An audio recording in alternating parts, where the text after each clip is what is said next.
Dear Mrs. Fawcett, I wrote to you from the office this morning, but I want to point out a little more fully what the committee felt about the name of the hospitals. We felt that our original scheme was growing very quickly into something big, much bigger than anything we'd thought of at the beginning. And we felt that if the hospitals were called by a non-committal name, it would be much easier to get all men and women to help.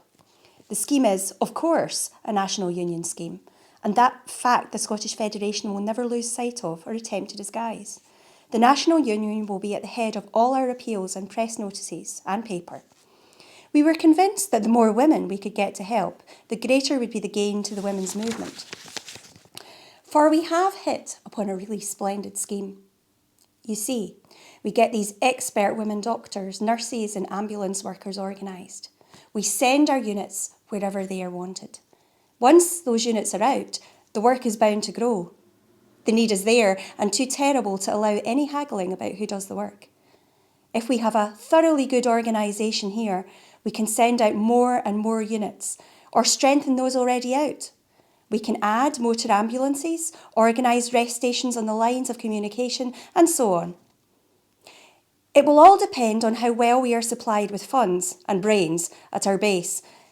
Each unit ought to be carefully chosen, and the very best women doctors must go out with them. I wrote this morning to the Registered Medical Women's Association in London and asked them to help us, and offered to address a meeting when I come up for your meeting. Next week, a special meeting of the Scottish Medical Women's Association is being called to discuss the question. From the beginning, we must make it clear that our hospitals are as well equipped and well manned as any in the field, more economical, easy, and thoroughly efficient. I cannot think of anything more calculated to bring home to men the fact that women can help intelligently in any kind of work. So much of our work is done where they cannot see it. They'll see every bit of this.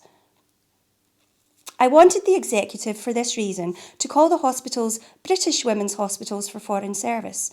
But of course it was their own idea, and one understood the desire to call it Scottish. But if there is a splendid response from England and from other federations, that will have to be reconsidered, I think.